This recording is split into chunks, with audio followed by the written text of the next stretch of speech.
দীর্ঘ ১৭ বছর নির্বাসিত জীবনের অবসান ঘটিয়ে দেশে ফিরছেন বিএনপির ভারপ্রাপ্ত চেয়ারম্যান তারেক রহমান। আর মাত্র কয়েক ঘন্টা পরেই তিনি বাংলাদেশে পদার্পণ করবেন। আমরা যেটি দেখতে পাচ্ছি যে তার আগমনকে ঘিরে হযরত শাহজালাল আন্তর্জাতিক বিমানবন্দরে কঠোর নিরাপত্তা বলয় তৈরি করা হয়েছে।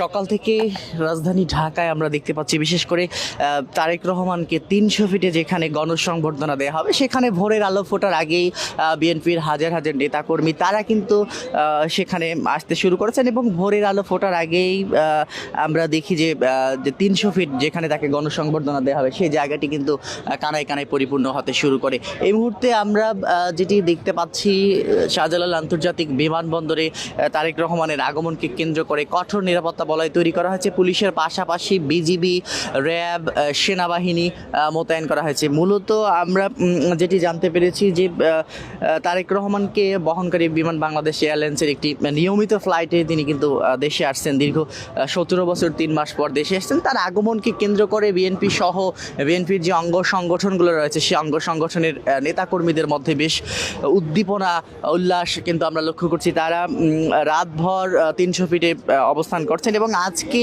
সকাল থেকেই পুরো রাজধানী ঢাকা জুড়ে আনন্দ উল্লাস লক্ষ্য করা যাচ্ছে। লক্ষ লক্ষ বিএনপির নেতাকর্মী তারা কিন্তু তাদের নেতাকে বরণ করে নেবার জন্য ৩০০ ফিট সহ রাজধানী ঢাকার বিভিন্ন জায়গায় অবস্থান করছেন এবং তারেক রহমান, আমরা যেটি জানতে পেরেছি দুপুর ১২টা নাগাদ, ১২টার কিছু আগেই তিনি এই হযরত শাহজালাল আন্তর্জাতিক বিমানবন্দরে অবতরণ করবেন। তার আগে তাকে বহনকারী বিমানটি সিলেটের বিমানবন্দরে অবতরণ করবে। সেখানে যাত্রা বিরতি দিয়ে আবারও ঢাকা হযরত শাহজালাল আন্তর্জাতিক বিমানবন্দরের উদ্দেশ্যে ফ্লাইটটি আসবে এবং তারপরেই এখান থেকে সরাসরি আমরা যেটি জানতে পেরেছি শাহজালাল আন্তর্জাতিক বিমানবন্দর থেকে সরাসরি নেমে তারেক রহমান এখান থেকে কিন্তু তিনি ৩০০ ফিটে যাবেন এবং সেখানে তাকে একটি গণসংবর্ধনা দেওয়া হবে সংক্ষিপ্ত। সেখানে বক্তব্য রেখে সরাসরি তিনি তার মাকে রাজধানীর এভার কেয়ার হাসপাতালে, বেগম খালেদা জিয়া যেখানে ভর্তি রয়েছেন সে এভার কেয়ার হাসপাতালে কিন্তু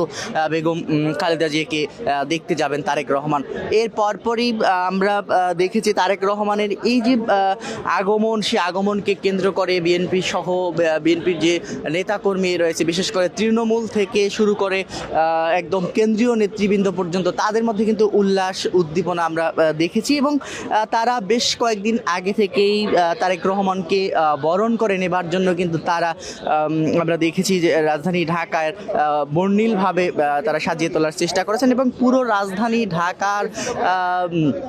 ঢাকায় বিলবোর্ড থেকে শুরু করে